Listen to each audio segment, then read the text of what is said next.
Pemirsa, puluhan reklame berukuran besar yang melanggar aturan secara keseluruhan belum bisa dibongkar. Tercatat dari 65 baliho yang melanggar master plan pemasangan reklame di Kabupaten Badung, baru 28 buah baliho yang berhasil dibongkar.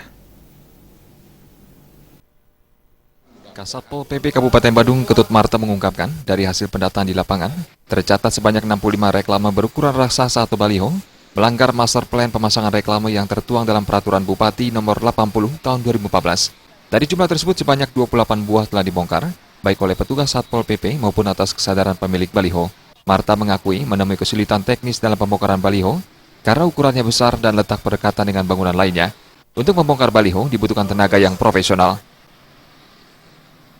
Kalau kendala secara teknis memang bukan yang harus karena kita memerlukan tenaga yang betul profesional menurunkan billboard-billboard yang besar ini. Tidak seperti kami mencari tukang yang sekedar tukang, tapi ini harus ada alatnya, teknisnya, dan keberanian mereka. Marta menambahkan, selain puluhan baliho yang melanggar master plan, juga terdapat ratusan reklame yang melanggar ruang milik jalan atau rumija. Pelanggaran ini banyak dilakukan para pemilik toko, seperti toko modern ataupun usaha lainnya.